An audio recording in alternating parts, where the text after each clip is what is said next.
भव सागर तारन कारण है, रवि नंदन बंधन खंडन है। भव सागर तारन कारण है, रवि नंदन बंधन खंडन है। शरणागत किंकर भीत मने, शरणागत किंकर भीत मने। गुरुदेव दया कर दीन जने, गुरुदेव दया कर दीन जने। শ্রী রামকৃষ্ণের ইসলাম ধর্ম সাধন ও ভৈরবী ব্রাহ্মণীর শেষ কথা। ঠাকুরের শরীর পূর্বোক্ত কারণে ব্যাধিগ্রস্ত হইলেও তাহার দেহবোধ বিবর্জিত মন এখনও যে কি অপূর্ব শান্তিতে ও নিরবিচ্ছিন্ন আনন্দ অবস্থান করিত, তাহা বলিবার নহে। ঠাকুর বলিতেন, এই কাল তাহার নিকট বেদান্ত মার্গ বিচরণশীল সাধক শ্রেণী পরমহংস সকলের আগমন হইয়াছিল এবং নেতি নেতি অস্থিভাতি প্রিয় আয়মাত্মা ব্রহ্ম প্রভৃতি বেদান্ত প্রসিদ্ধ তত্ত্বসমূহের বিচারধ্বনিতে তাহার বাসগৃহ নিরন্তর মুখরিত হইয়া থাকিত। এই সকল তত্ত্বসমূহের বিচারকালে তাহারা যখন কোনো বিষয়ে সুমীমাংসায় উপনীত হইতে পারিতেন না, ঠাকুরকেই তখন মধ্যস্থ হইয়া উহার মীমাংসা করিয়া দিতে হইত। জাতি শরত্ব সহায়ে ঠাকুর এই কালেই সম্যক বুঝিয়াছিলেন যে তিনি নিত্য শুদ্ধ বুদ্ধ মুক্ত স্বভাববান অধিকারিক অবতার পুরুষ। বর্তমান যুগের ধর্মগ্লানি দূর করিয়া লোককল্যাণ সাধনের জন্যই তাহাকে দেহধারণ ও তপস্যাদি করিতে হইয়াছে। তিনি ইহাও বুঝিয়াছিলেন, পূর্ব যুগে যিনি শ্রীরাম এবং শ্রীকৃষ্ণ রূপেও আবির্ভূত হইয়া লোককল্যাণ সাধন করিয়াছিলেন, তিনি বর্তমানকালে পুনরায় শরীর পরিগ্রহপূর্বক শ্রীরামকৃষ্ণ রূপে আবির্ভূত হইয়াছেন। অদ্বৈত ভাবের কথা জিজ্ঞাসা করিলে তিনি বলিতেন, উহা শেষ কথা রে, শেষ কথা। ঈশ্বর প্রেমের চরম পরিণতিতে সর্বশেষে উহা সাধক জীবনে শত আসিয়া উপস্থিত হয়। জানবি, সকল মনেরই উহা শেষ কথা এবং যত মত তত পথ। অদ্বৈত বিজ্ঞানে প্রতিষ্ঠিত হইয়া ঠাকুরের মন এখন কিরূপ উদার ভাবাপন্ন হইয়াছিল, তাহা এই কালেই একটি ঘটনায় স্পষ্ট বুঝিতে পারা যায়। গোবিন্দ রায় নামক জনৈক সুফি ধর্মাবলম্বী নিষ্ঠাবান মুসলমান সাধক এই সময় দক্ষিণেশ্বরে কালীবাড়িতে উপস্থিত হয়েন এবং সাধনাকুল স্থান বুঝিয়া পঞ্চবটির শান্তিপ্রদ ছায়ায় আসন বিস্তীর্ণ করিয়া কিছুকাল কাটাইতে লাগিলেন। গোবিন্দ প্রেমিক দেখিয়া ঠাকুর তৎপ্রতি আকৃষ্ট হইয়া পড়িলেন এবং অচিরে গোবিন্দের নিকট দীক্ষা গ্রহণপূর্বক ইসলাম ধর্ম সাধন নিযুক্ত হইলেন। ঠাকুর উক্ত সাধনকালে মথুরনাথের কুটিতেই বাস করিতেন। মথুরনাথ এক মুসলমান পাচক আনাইয়া তাহার নির্দেশে এক ব্রাহ্মণের দ্বারা মুসলমানদিগের প্রণালীতে খাদ্য সকল রন্ধন করাইয়া ঠাকুরকে খাওয়াইয়া দিতেন। ঠাকুর বলিতেন, ওই সময়ে আল্লা মন্ত্র জপ করিতাম এবং হিন্দু ভাব মন হইতে একেবারে লুপ্ত হওয়ায় হিন্দুর দেবদেবীকে প্রণাম করা দূরে থাকুক, দর্শন পর্যন্ত প্রবৃত্তি হইত না। ওইভাবে 3 দিবস অতিবাহিত হইবার পর ওই মতের সাধনফল সম্যক হস্তগত হইয়াছিল। ইসলাম ধর্ম সাধনকালে ঠাকুর প্রথমে এক দীর্ঘ সুবিশিষ্ট সুগম্ভীর জ্যোতির্ময় পুরুষ প্রবরের দিব্য দর্শন লাভও করিয়াছিলেন। পরে সগুণ বিরাট ব্রহ্মের উপলব্ধিপূর্বক তুরীর নির্গুণ ব্রহ্মে তাহার মন লীন হইয়া গিয়াছিল। ঠাকুর বলিতেন, হিন্দু ও মুসলমানের মধ্যে যেন একটা বিরাট পর্বত প্রমাণ ব্যবধান রহিয়াছে। পরস্পরের চিন্তা প্রণালী, ধর্ম বিশ্বাস ও কার্যকলাপ পরস্পরের নিকট সম্পূর্ণ দুর্বোধ হইয়া রহিয়াছে। ওই ব্যবধান যে একদিন অন্তর্হিত হইবে এবং উভয়ে প্রেমে পরস্পরে আলিঙ্গন করিবে, যুগাবতার ঠাকুরের মুসলমান ধর্ম সাধনই কি তাহার সূচনা করিয়া দিল। অদ্বৈতভাবে যে তাহার কতদূর অন্তরের পথ ছিল, তাহা একটি ঘটনার উল্লেখ করিলেই পাঠক বুঝিতে পারিবেন। কালীবাটির চাঁদনী সমাযুক্ত বৃহৎ ঘাটে দণ্ডায়মান হইয়া ঠাকুর একদিন ভাবাবেশে গঙ্গা দর্শন করিতেছিলেন। ঘাটে তখন দুইখানি নৌকা লাগিয়াছিল এবং মাঝিরা কোনো বিষয় লইয়া পরস্পর কলহ করিতেছিল।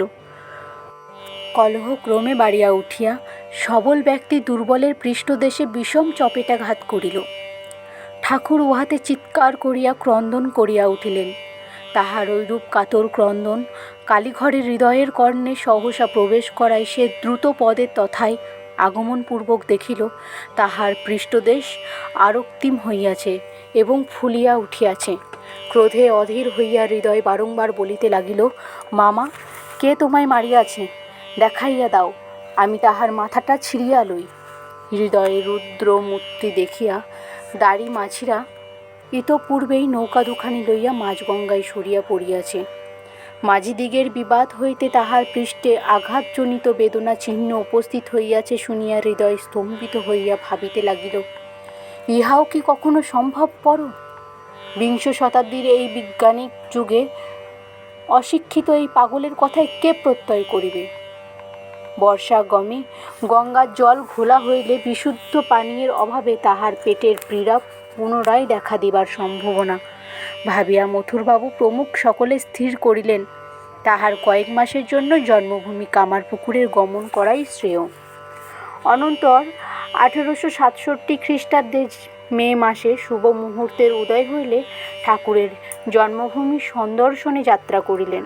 হৃদয় ও ভৈরবী ব্রাহ্মণী তাহার সঙ্গে যাইলেন। তাহার বৃদ্ধা জননীর দক্ষিণেশ্বরেই বাস করিতে লাগিলেন। ইতঃপূর্বে প্রায় 8 বৎসরকাল ঠাকুর কামারপুকুরে আগমন করেন নাই। বহুকাল পরে তাহাকে পাইয়া সেই দরিদ্র সংসারে এখন আনন্দের হাট বাজার বসিল এবং নববধূকে আনাইয়া সুখের মাত্রা পূর্ণ করিবার জন্য রমণীগণের নির্দেশে ঠাকুরের শ্বশুরালয় জয়রামবাটি গ্রামে লোক প্রেরিত হইল। বিবাহের পর নববধূর ভাগ্যে একবার মাত্র স্বামী সন্দর্শন লাভ হইয়াছিল, কারণ তাহার 7ম বর্ষ বয়সকালে কুলপ্রথা অনুসারে ঠাকুরের একদিন জয়রামবাটিতে লইয়া যাওয়া হইয়াছিল। ওই ঘটনায় প্রায় 6 বৎসর পরে তাহার 13 বর্ষ বয়ঃক্রমকালে তাহাকে কামারপুকুর প্রথম লইয়া যাওয়া হয়। কিন্তু ঠাকুর ও ঠাকুরের জননী তখন দক্ষিণেশ্বরে থাকায় উভয়েই কাহাকেও দেখা তাহার ভাগ্যে হইয়া ওঠে নাই। উহার 6 মাস আন্দাজ পরে পুনরায় শ্বশুরালয়ে আগমনপূর্বক 1.5 মাস কাল থাকিয়াও পূর্বোক্ত কারণে তিনি তাহাদের কাহাকেও দেখিতে পান নাই। তিনি এখন 14 বৎসর পদার্পণ করিয়াছেন। বলিতে গেলে বিবাহের পর ইহাই তাহার প্রথম স্বামী দর্শন। কামারপুকুরে ঠাকুর এইবার 6-7 মাস ছিলেন। শ্রীযুক্ত ধর্মদাস লাহার সরল হৃদয়া ভক্তিমতী বিধবা কন্যা প্রসন্ন ও ঠাকুরের বাল্য সখা গয়া বিষ্ণু লাহা, সরলা বিশ্বাসী, শ্রীনিবাস শাখারি, পাইনাদের বাটির ভক্তিপরায়ণা রমানীগণ, ঠাকুরের ভিক্ষামাতা কামারকন্যা ধনী প্রমুখ প্রায় সর্বক্ষণ তাহার নিকটে উপস্থিত থাকিতেন। বিষয় বা গৃহকর্মের অনুরোধে যাহারা ঐরূপ করিতে পারিতেন না, তাহারা সকাল সন্ধ্যা বা মধ্যাহ্নে অবসর পাইলেই আসিয়া উপস্থিত হইতেন এবং ঠাকুরও কৌতুক হাস্য পরিহাসের ভিতর দিয়া সকলকে ঈশ্বরের উপর নির্ভরশীল হইতে শিক্ষা দিতেন। কামারপুকুরে আসিয়া ঠাকুর এই সময়ে একটি সুমহৎ কর্তব্য পালনে যত্নপরায়ণ হইলেন।